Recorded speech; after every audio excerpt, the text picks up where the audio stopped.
Merry Christmas and happy holidays, you filthy Merry Christmas and happy holidays. Today we have a very special episode. I'm not entirely sure when this video is dropping. It's either before or after Christmas, so we're gonna do both and see what happens. Hope you guys had a great holiday. And then here's the other one. Merry Christmas, guys. Hope you guys are doing well. See, you guys can pick which one you want to do. But today we have a very special video with our WTA insider, David Kane from Tennis Channel. And we had a lot of fun talking to him. He's always a great guest to have on the channel, a recurring guest on the channel to talk about the WTA and the 2023 season and what happened and what you might have missed this past tennis year. Now, I hope you guys do enjoy this video. Make sure, before you guys watch this video, make sure you are subscribed. Make sure you are subscribed, leave a like, comment down below what your favorite moment was of the 2023 WTA season. And I hope you guys do enjoy this video. Now enjoy our chat with our WTA insider, David Kane from the Tennis Channel.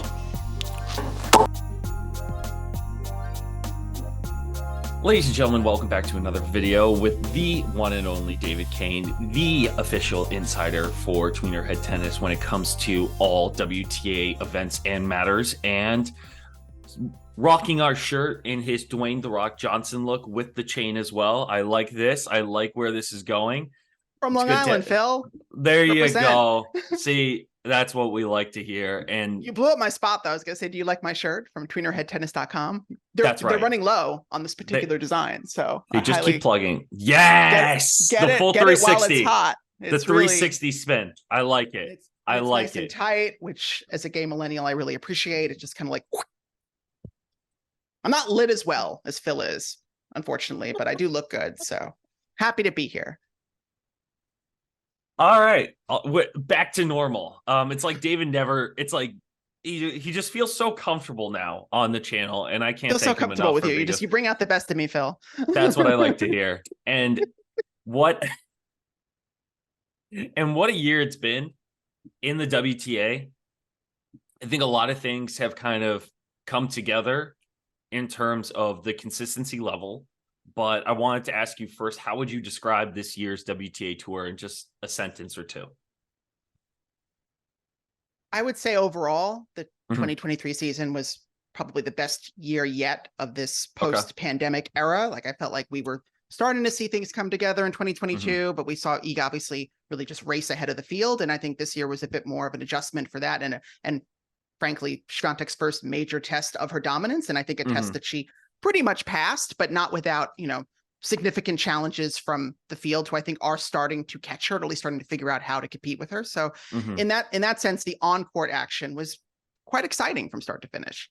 No, I agree. And I like how you put it too. It's starting to catch up to her, but Iga still remains very dominant in every aspect when it comes to a final. Like the WTA finals was an absolute blowout for her when she beat Pegula. And when it came to her winning another Grand Slam, but it seemed like Sabalenka now is becoming that rivalry of hers that can really go after her, if I'm not mistaken. No, you're not mistaken. Thank you. I mean, I think the thing about Iga is still, and I think it's why she finished #1 in the world this year, is because she's still the most consistent, best athlete, most emotionally mature woman in the field. But I think we still have, I think the fact that Aryna Sabalenka is so incredibly physically and technically talented filled a lot of that gap this year. And I think the final hurdle for her is, I think, that next step of emotional maturity that I think was lacking in some of those major matches that she played at Roland Garros, Wimbledon, US Open.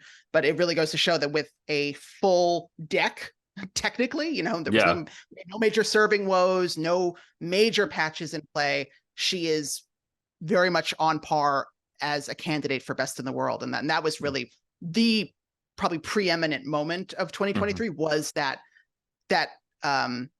contest between Swiatek and Sabalenka. No, I agree. And it bodes well with the way kind of the awards went this year, or at least for the ITF and the WTA. And kind of, we're going to start this conversation with those since they've already been released.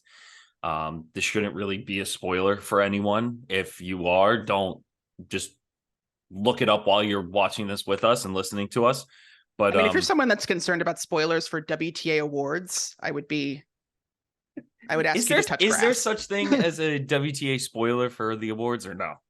I mean, I think if you listen to most fans, they would say most of these awards are very obvious. And if it's not the person that they thought was going to win, it's a big riggery. But I think it's, for the most part, I think people want to go by the year-end rankings, especially for player of the year. I think that's if you're number one in the world.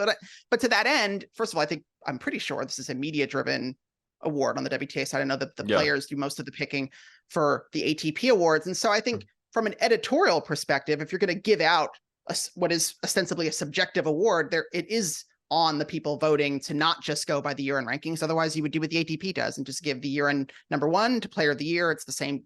That's the only criteria, and happy days. But I think people get a little bit stuck in it. But I also think that that's a throwback to just when the year-end number one was always the best player in the world. And I think with the WTA in the last 10 to 15 years, that's not always the case.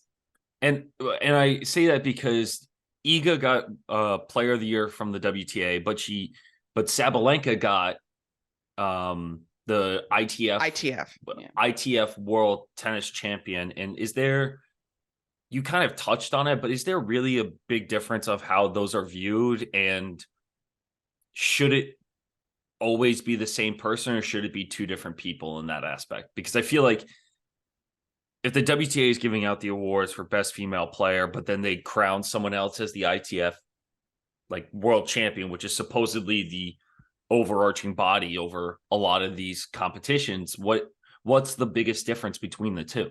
Well, I think typically we want our world number one to be the person who did the best at the slams, who was also the player of the year. And particularly in this season, the year-end world number one was not the player who did the best at slams. And so I think that's the big difference here, is that the ITF is looking primarily at slam results. And yes, Iga had a phenomenal year. She had a great surge to the end of the year. But if you stack up slam results versus slam results,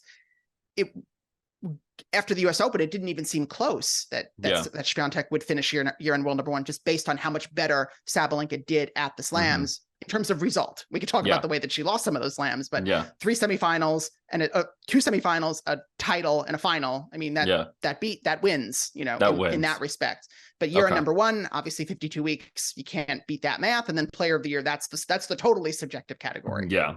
Okay. That makes sense. And it's not confusing, but it's one of those where if you didn't explain that to me right now, I still wouldn't really know the criteria, or tennis fans may not know the criteria of what goes into that. So, and I would say it's really only a handful of times that the year-end world number one was not also the ITF world champion. I think that's typically just, especially given the increase in points that have been awarded to Grand Slams, that it's made it even less likely that that there's a difference. Yeah, I agree. And for you, I actually wanted to talk about some of the awards because I wanted to hear your opinion on who was picked. And we just touched on the player of the year. The other player that I wanted to talk about was comeback player of the year. There were a couple this year that I thought were pretty worthy of it. The comeback player of the year this year was Alina Svitolina after giving birth to her first child with her husband, Guillaume Monfils. The other nominees were Vondrousova, Muhova, Sue Shea, and Pavlyuchenkova. Was it pretty obvious that it was Svitolina because she won a title this year? I think why I would give it to Svitolina beyond just her story and even the results that she had is just how much better she is as a player now, which I guess is kind of an argument for most improved, because when she came back, she's not playing the same tennis that she was playing before she left to have the baby. She is significantly more aggressive. She's a better athlete. She's just seeing the ball so much better. And she attributes it to that time that she did have off and was working with her coach, whose name that I'm blanking on right now. This is so embarrassing. He's German. He's you're gonna leave this all in, aren't you? Raymond Sluter. Oh my God. Gotcha. So embarrassing. WTA expert Raymond Sluter, who follows me on Twitter. This is fantastic. Nice. Yes. The time that maybe they he'll together, follow me and not you. Let's find out. It'll be a ceremonial passing of the Twitter. Of the torch. yeah, the time that they spent was done wisely. And she even recommended that if you're a young junior or if you have these long injury layoffs, like use the time wisely, like look at what are some of the weaknesses in your game and try to strengthen them. And that's certainly what she did. And the inspiring way that she was able to, beat Swiatek at Wimbledon, make that semifinal, what she did at Roland Garros. That for me, it's the totality of that makes her probably the best story. Obviously Vondrousova, Wimbledon champion. That's also a really great comeback. That was really one of the award categories where it was sort of just an embarrassment of riches, where if any of them had won, maybe other than Shea Suey, although even Shea Suey won Wimbledon in doubles, that was another amazing story. So I think there was really none that would have been like, oof, they shouldn't have won. Yeah. And you talk about that with Svitolina too, when it comes to, it seems like she just took time while she was giving birth, or maybe afterwards when she was preparing to come back on tour. But you talk about it like she just reinvented her game. And I feel like as a player that was in the top 25 before her pregnancy, top 10 as well, like to reinvent your game coming back kind of in your mid to late 20s, like that's hard to do as a player. I can't imagine doing it as a junior. I can't imagine how much harder it is to do it as a player that has already seen success on tour, correct? Yeah, I mean, I'm someone who's been watching tennis for the last, 60 years of my life. And I just feel like I can't remember the last time I've seen a player make that kind of technical improvement. Obviously, we saw the way Coco Gauff improved her game from, Wimbledon to the US Open, but I think so much of that was her playing her game better than she'd ever played it. Whereas I feel like Svitolina was playing different tennis. And yes, she had great results and had a great career high ranking when she was previously on tour, but I think there was always a sense, maybe even from her, that there was a bit of a ceiling because she was not that aggressive player that she needed to be in those important moments. She would hang back. And that's certainly what I was expecting in the third set of that match against Swiatek. You felt like once it went 3, that Iga, being the superior mental athlete, would, take advantage of that situation, much as she did the previous round against Belinda Bencic. And yet Svitolina stepped in, was cracking winners, serving for the match. And it was just like, who are you? I mean, short of Sabalenka fixing the serve, which is a fix, like this is a radical change. And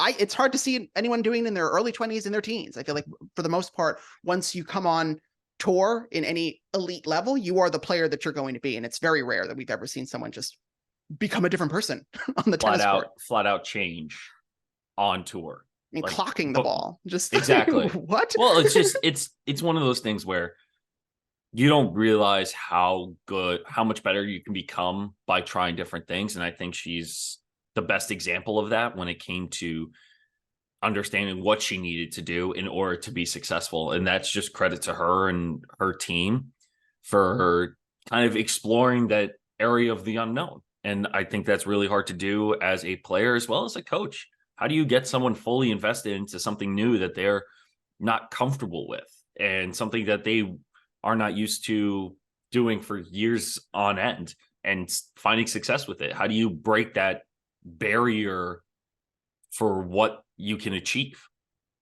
I think that's the hardest part. Yeah. And also to make that switch. I always felt it was easier for an aggressive player to learn how to play defense than the other way around. Because I feel like if you're naturally a defensive player, you just don't know when to hit the ball. And so I think when you're an aggressive player, you have that, maybe too much. You're always going for too much. And so I think that's even more commendable, the fact that she was able to just to ramp up the aggression, but still play smart aggression. It's not just, she's not Camilla Giorgi out there just going for everything. She's picking her spots, but picking them so much more wisely than she ever did. Yeah, 100%. And another moving on to the next one I wanted to talk about for the newcomer of the year. This seemed obvious, but looking at some of the nominations too, maybe not so much. Mira Andreeva being the newcomer of the year at Wimbledon, had her moment, her playing Coco Gauff at the US Open. Like I think one of the most viral posts we had this year is when you compared her to Sharapova on Twitter. And then I posted that on Instagram and people went nuts.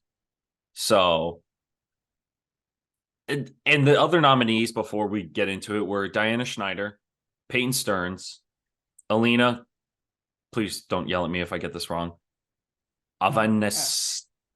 Help me here, David. Avanesian. Avanesian and Linda Armenian. Noskova. There you go. And Linda Noskova. Like, all of these, again, this category too, fantastic. I wouldn't have been mad if any of them were picked. I think there's a lot of potential in all of them. I think overall, looking back on the year, none of them really had, like, other than Andreeva, like a massive result. We were like, wow, this is, even you think of Diana Schneider, you think of the match she ultimately lost to Maria Sakkari. Yeah. And I think I was certainly expecting more from Noskova than we ended up getting. I still think she's probably the most technically capable of that group. Yes. Just a really strong ball striker. I was very high on Andreeva earlier in the year, certainly in Madrid and going into Roland Garros. I mean, to think there was a time where Andreeva drew Coco Gauff and that was seen as like a winnable match for Andreeva, that it felt like that was going to be the first nail in Gauff's coffin and a footnote where, on Andreeva's ascension. And I think what we saw is, again, the mental toughness and resilience of Coco Gauff and some worrying mental lapses from Andreeva, both at Roland Garros and at Wimbledon against Madison Keys, up a set in 4-1 and not figuring out a way to win that match was disconcerting, and also just a testament to the fact that she's still so young and physically not there yet, to compete with the top women in the world. And I think when you have those weaknesses, you want to form, the sharpest mind that you can. And I worry she's not there yet. It's certainly not a Sharapova steel trap that I think we saw in 2004. I think there's ways to go to match that level. But there's certainly a lot of potential there. And I think that a very worthy winner of the award. I think so too. And not just the Australian Open. If you look at some of her results, and I'm going back through some of them, she had some really good wins against some players. She beat Alicia Parks, who won a title this year. She beat Manarino. She took Haddad Maia to 3. She made the final where she lost to Ons Jabeur this year as well. She played, what was that last one that I saw? She beat Bernarda Pera. For her too, I thought she would have had it if she won a title. But I guess Mira Andreeva has that,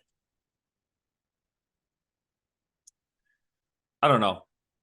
She's a very stereotypical newcomer of the year. She's like the youngest, the freshest, the most charismatic, also notable that she's like the best one to talk to on that list. I think that also helps, when you're having you're doing the fun interview clips, at the Tennis Channel desk, and you're, charming the press and media. I think that then lends itself to then the press voting for you for newcomer of the year, which is to say nothing of her obvious talent, but I think that certainly helped push her over the line. She is the one that people remember at the end of the year, like, wow, that was a great year for her, and can't wait to see more.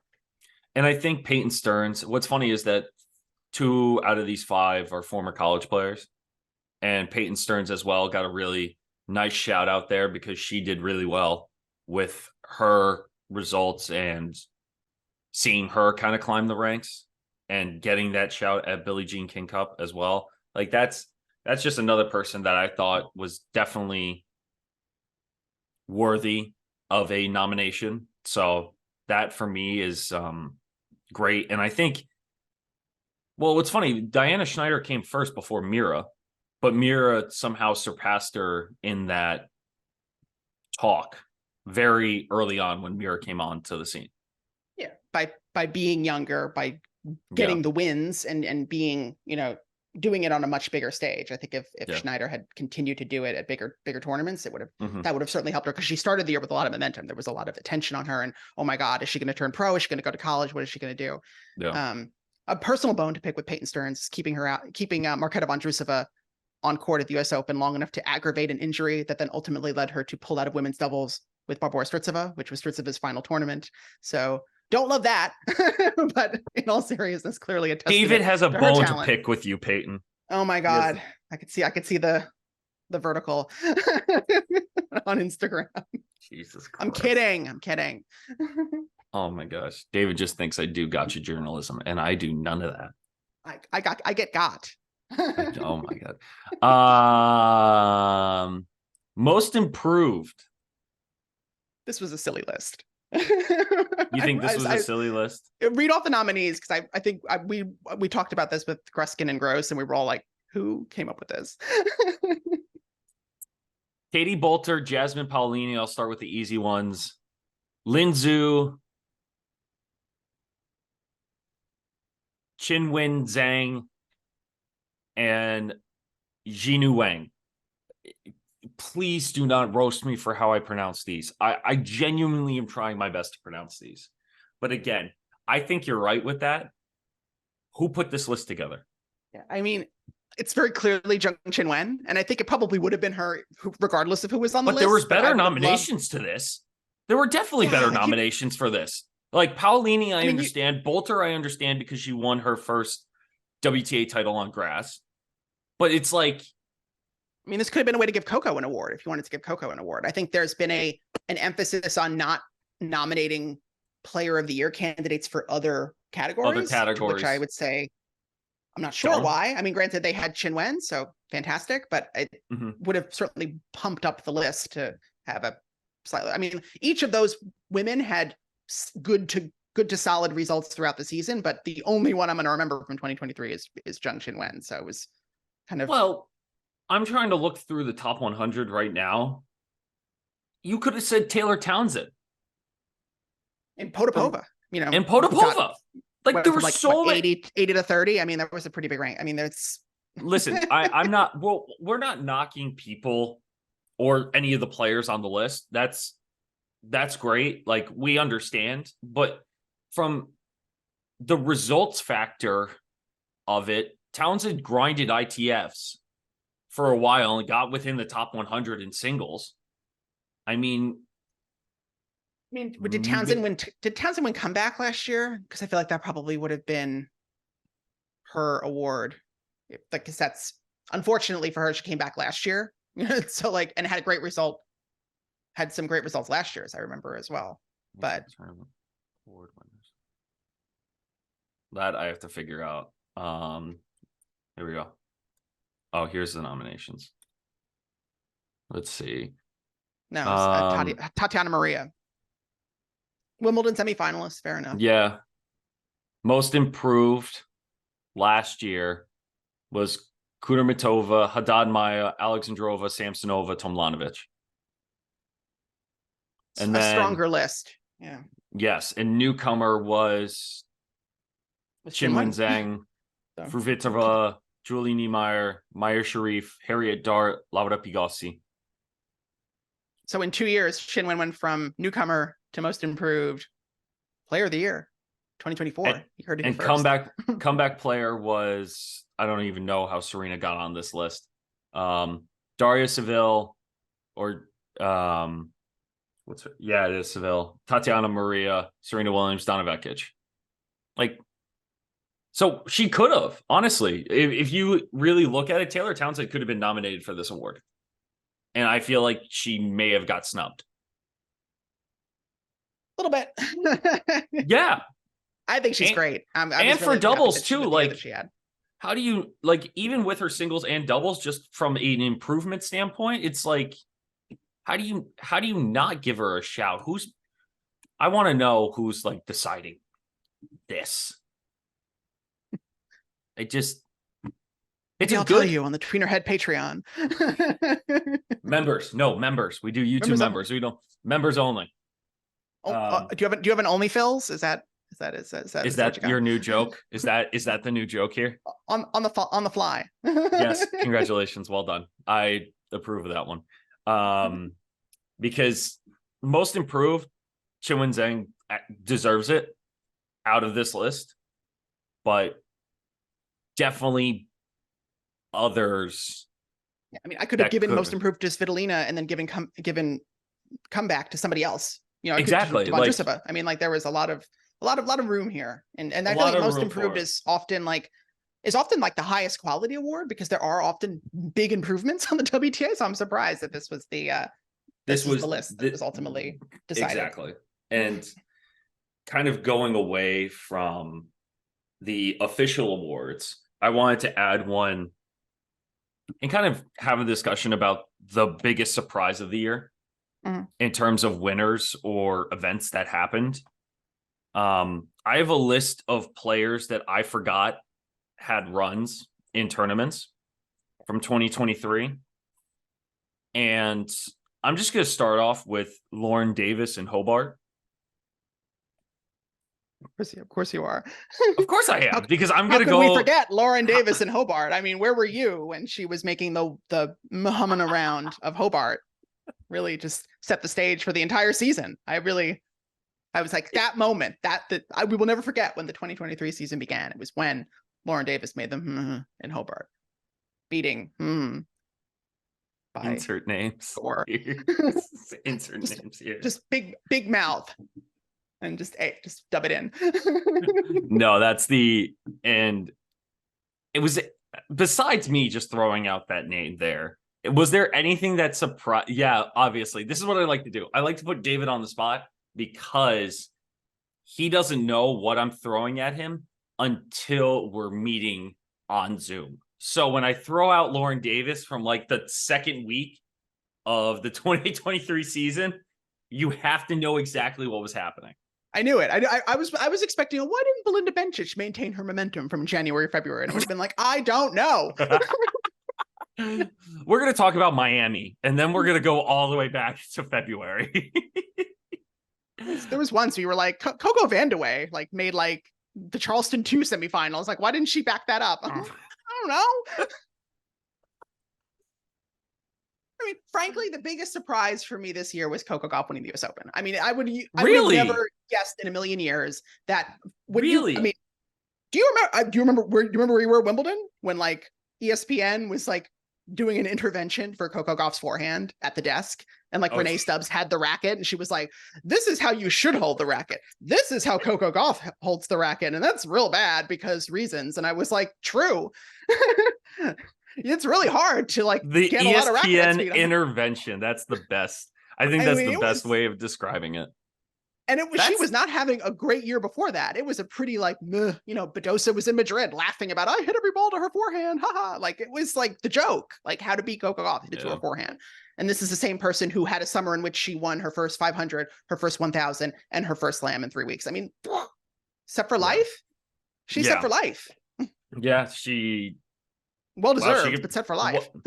Yeah, exactly. And I think too, with the help of Parariba, Brad Gilbert.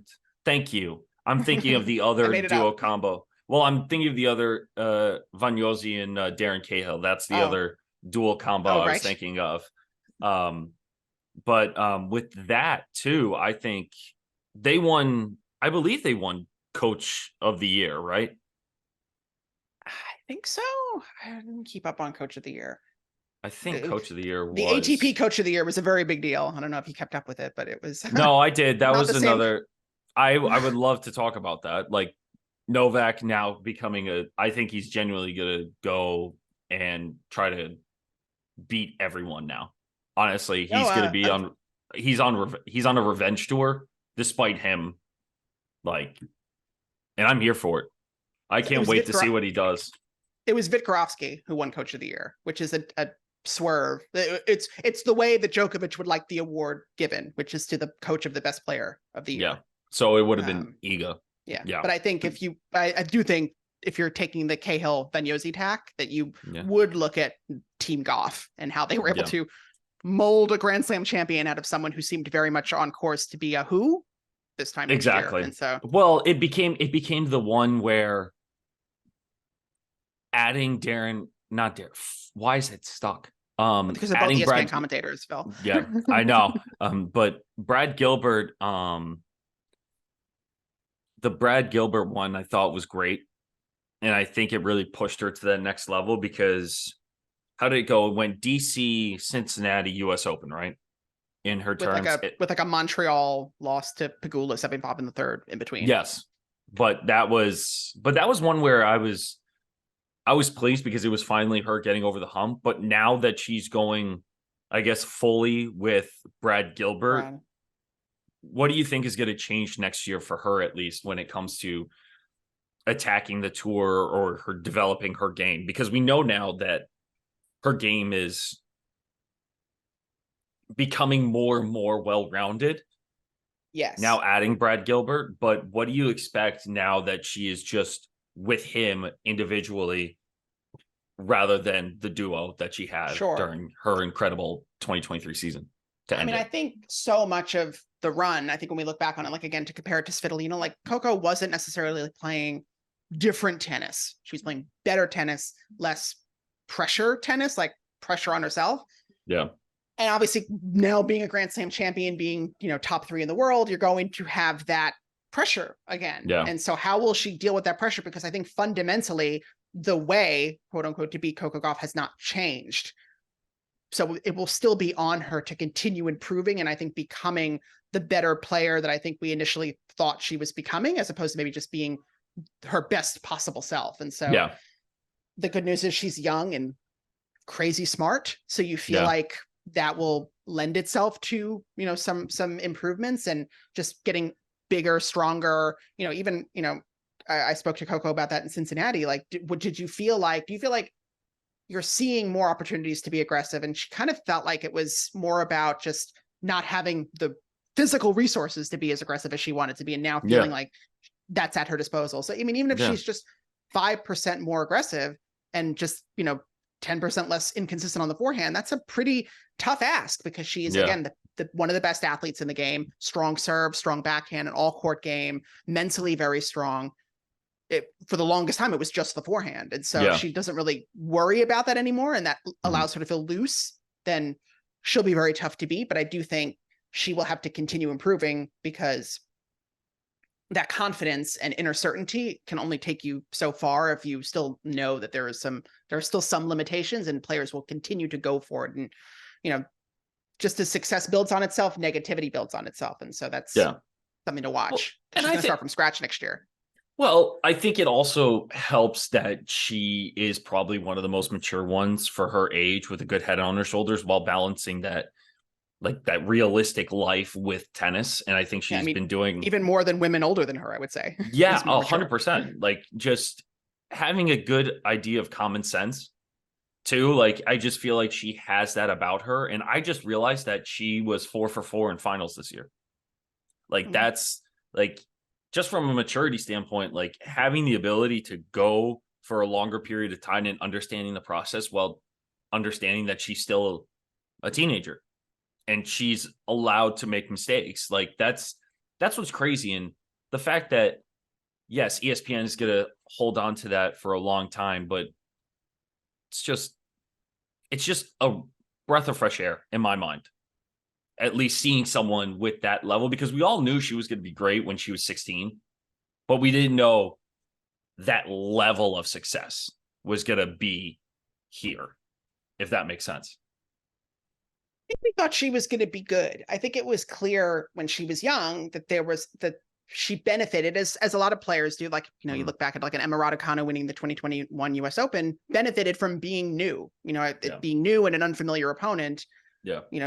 Emma famously won the US Open and most players had never seen her play before. And then as people started to figure out how to beat her, she took a lot of losses and that became physically, mentally very draining on her. And we'll see how she plays next year. And so I think that we were starting to see players figure out Coco. And so the fact that she was able to stop that rot, a testament to the decision-making within her team, the mental resilience, that just so many, because again, she ticked off everything anyone had ever said about her. She definitively destroyed that narrative. Like she can't play, she can't win a big tournament. She can't beat Iga Swiatek. She can't win a slam. She can't beat a power player having a good day. Sabalenka played pretty well for most of that US Open and just did not get overwhelmed by her power. And so really, I think there's nothing left where you feel like, wow, she still has to do this except do it. Yeah, exactly.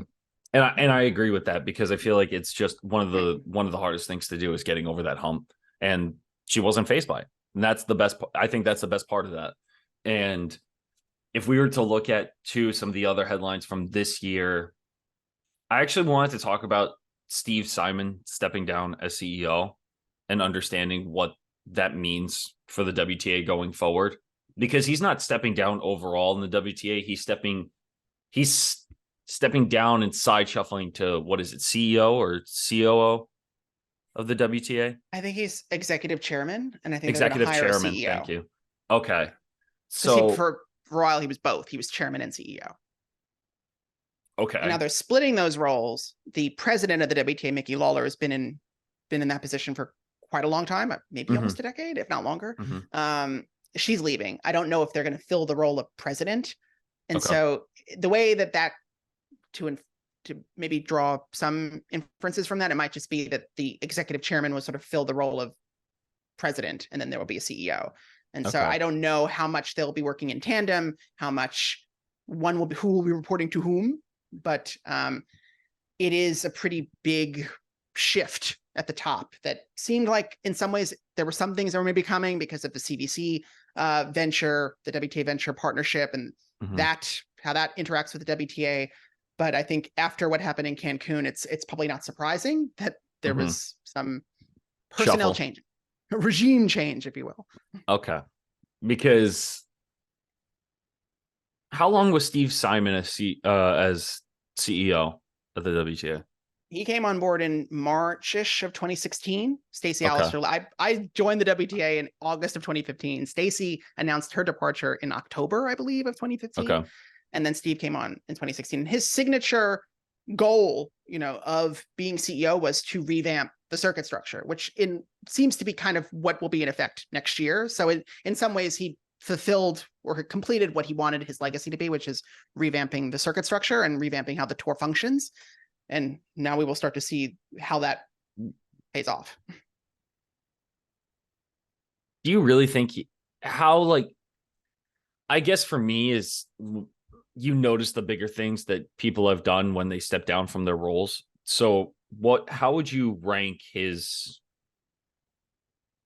gosh, I feel like I don't want to put you on the spot like that. So I'm going to do instead, in terms of revamping, I understand that we're now getting to the same levels of WTA and ATP tour events, but there's still a giant gap between the challenger, essentially the secondary tour of challengers and the main tour, because it's still only ITFs for the women. And that's why for that college tennis program that they have now, they have to partner with the ITF and the WTA, because there is no 80, 100K level, because it goes basically from a 60K on the ITF tour for the women to a 125K, which is the women's challenger tour. So I guess his goal was revamping the circuit, but I don't know if it's as revamped as I would like to see it, if that makes sense. Well, I guess you would argue that, well, one can argue that for lower ranked players, they will have increased opportunities at 125Ks and 250s, because I think there will be different rules now for top 50, top 100 players, how many 250s and 125Ks they can enter. And so that will certainly open up spots for women who perhaps fall in that no-go zone between the 80K and the 125K. Maybe they'll just, promote up to that. Yeah. There's also just a lot of, structural changes, the influx of 2-week tournaments and how players will respond and how they like or not like that. Yeah. There's already some pushback on, how many tournaments they're allowed to play or want to play, and how many 250s are they allowed to enter, if they want to be able to, structure their schedule the way they want to. And then of course, I think there was some gripes from, if you're a fan of the Kasakina Zabiako YouTube vlog, I think there was a lot of griping about Madrid, their hotel rates being very high. And then obviously then you're there for a 2-week tournament as opposed to a 10-day tournament, and how that impacts their finances. And obviously this is all in the name of trying to put the women on par with the men. Yeah. Essentially by any means necessary, to make sure that the prize money is as close to identical to the men, which is a very fair and noble goal. And I think in some ways they will have succeeded when this all is, comes to pass. And, but we will see what the reaction is to the cost of that, the physical cost, the, logistical cost of that remains to be seen. I just think that I feel like every time you come on here and we talk about this stuff, it just, the idea of merging the two tours to get one governing body is still up in the air, or is there, but it hasn't been completed yet. Like for me, if we're looking to see a collective come together, there has to be some uniformity when it comes to the players and traveling the same amount. Like, I posted a GIF of Pegula's travel schedule that someone did on Twitter, and it was like 100,000 kilometers of traveling during 52 weeks. Like, that's wild to me. And yet there's still not enough being done to help these players have, or at least the women's tour, I should say, if we're going to stick with that, because the ATP came out with their structure, I think last week on social media, with guaranteed prize money and basically insurance money of, like, if you're inside this threshold, you'll receive this amount of money to help you with bills and to help you kind of have that extra money aside, so that way you can continue your journey as a pro tennis player rather than going bankrupt if you get injured for more than a year and a half. So it's thoughts like that I'm still curious about when it comes to the WTA and what the new CEO will bring to the organization. Yeah. I mean, I think they're looking for sponsors. I think that the thing with the ATP is that they're just a financially stronger product right now. They just are making a lot more money, and they do have it just seemed when the WTA was asking for these, salary caps, $500,000 for the top 100, is like, wherefore is this money coming? Like, it's just that there's a financial issue. I don't think that's a secret. I think there are problems right now that, which makes covering and following the tour very different, it feels, than when I first started, watching tennis in the 1990s. Like, it was, you didn't worry about the existential threats on the tour. It's just, it's a weird wrinkle to have to think about, that the women are addressing in their press conferences. So it's like, it's part of the narrative. Well, it comes down to the other topic, and one of the final topics I wanted to talk about too was with the rumors of going to the Middle East to get paid more, essentially, and to have players play in some of these countries that are maybe not the most lawfully right or just countries. I think Navratilova was one that was talking about Saudi Arabia and how they're looking to put some tournaments there, or put a new tournament or a new league in there as well. And I may be quoting this all wrong, but just the rumors of going to the Middle East and having tournaments there in places that may not be as friendly to women as others, and how moral that is for some, and how that could be seen as a terrible move for the organization. But when it comes down to it, talking about the financial issues that the WTA is having, is this a last resort for the tour to survive? Because every sport is now going to the Middle East. And I mean, the WTA is in a unique position because this will not be the first time that they have made or attempted to make these sorts of, you don't want to call them devil's bargains, but, these sorts of, ambiguous deals. I mean, they have been a part of the Middle East for a very long time. They have tournaments in Doha and Dubai. I've been to both of them very well, certainly Dubai and Doha as well. Very well run tournament. I draw the distinction because Dubai is a significantly different city than Doha, in the ways that you can imagine that to be. And the reason why we're in this situation with the women's tour is because, situations in China, became, problematic, and, beyond just the COVID pandemic, the Peng Shuai fallout, the seeming inability to come to some kind of consensus on the WTA finals in Shenzhen. We don't know why.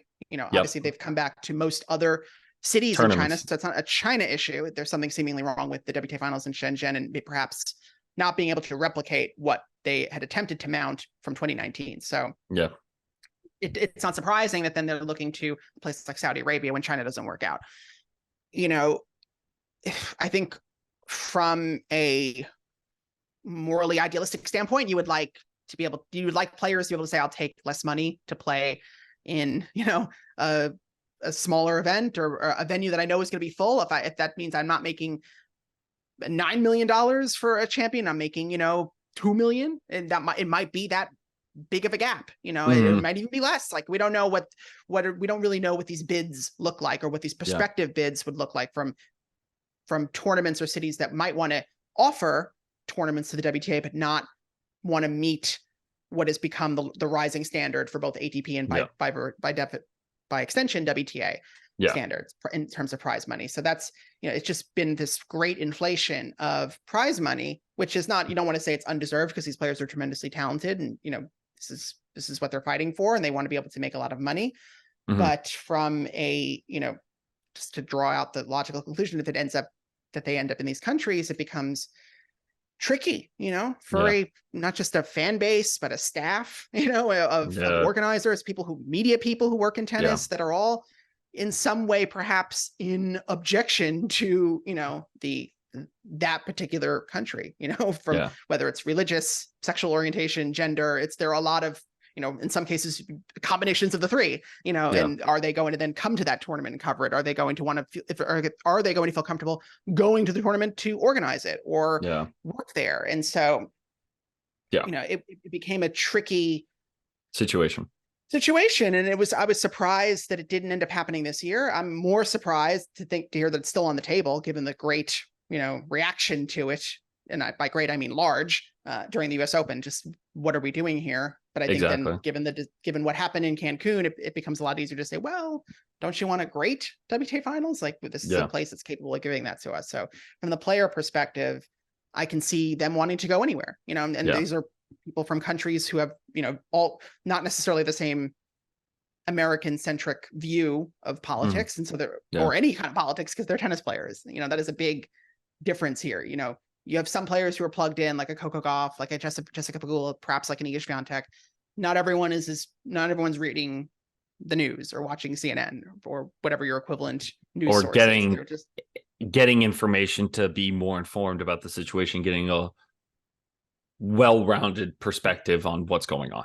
Correct. I mean, their most concern is, you know, like, even you go back to the deliberations about Cancun. It's like they wanted to be in reportedly they wanted to be in the 5-star hotel. You know, like that's well, what country's going to provide that? Sure. What country's going to provide the best paycheck? Sure.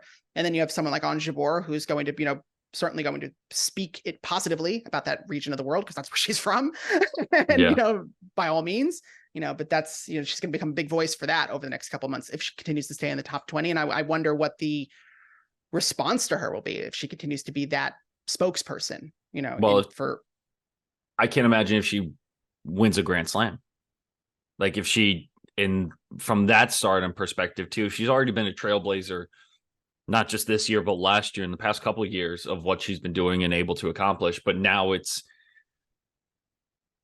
always going to be hard, because once you start mixing sports and politics, and this is just a slippery slope when it comes to this topic too, it's hard to mix both of them or keep them separate. So it's going to be really hard to, I wouldn't say hard to follow, but it's going to be a very interesting journey for the next couple months, especially in the 2024 season, of whether or not this is going to be possible, or if there's going to be questions during the Doha and Dubai tournament next year. That's it's going to be tough. And given the WTA's history, we probably won't know until next August at the earliest. So we have plenty of months to speculate on where the WTA finals will end up. Probably until like a month before, and then they're like, "Oh, we have to get everything ready." Cancun. I usually hear about it like Labor Day weekend, and then it gets announced after the US Open. Like, that's usually the time frame. That makes that's a terrible time frame. That's when I hear about it. I got a good week in advance week in advance to plan and do everything all at the same time. I enjoyed Fort Worth for what it's worth. I did nice too. City. That's what I'm saying. Texas is a good spot. I like that. Clean, just like the neighborhood we were put in was kind of like Monopoly land. It was like a very that's Texas clean, sparsely attended. I was right across the street from Cheesecake Factory. I was very happy. So I'm like morbidly curious to visit the Saudi Arabian Cheesecake Factory, which exists. Highly recommend. YouTube, search it. It exists. But otherwise, I don't anticipate going. Okay, fair enough. I'll give you that. Prediction. And David, Of course, that's what we're going to end on. Cheesecake Factory in the Middle East. That's how we're ending this video. We're not going to end on the final bullet that you emailed me, which is amongst other topics that will unfold. Well, Lofty. do you want to talk about Jeannie Bouchard getting a nod for the Billie Jean King Cup final and still being able to play pro pickleball? Like, how was that? Canada didn't have anyone else. They won. They won the BJK Cup. It all worked out. It was Stakusic. She's the one that was like the big breakout star from that week. Exactly. She's not Jeannie Bouchard, and she did better than her. Let's talk about it. No, we don't have to. Things are unfolding. Things are unfolding. And I did say amongst other things, and we did talk about amongst other topics here. So don't worry. We did cover that bulletin. I just don't know that was its own bullet, not like it had to be. It had to be. There's no way I was gonna say something and then not talk about it.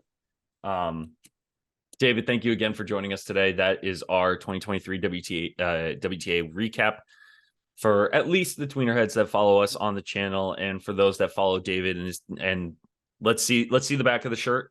Let's see the back of the shirt one more time. TweenerHeadTennis.com if you want to get the shirt, or DM me on Instagram if you are interested in purchasing them. I have been sending some out to a lot of our friends of the channel and to people that want one. So please don't be afraid to ask for one. His DMs are open, ladies and gentlemen. Oh, God. All right. Follow David on Twitter at DK Tennis. Follow us on Instagram. Make sure you are subscribed and leave the notifications on. Leave a like and comment what you thought of the WTA Tour this past season, our thoughts, feelings, concerns for the 2024 season, and we'll see you in the next one. David, thank you again for joining us today. I really do appreciate it, and we'll see you guys in the next one. Thank you so much for watching, guys. Bye.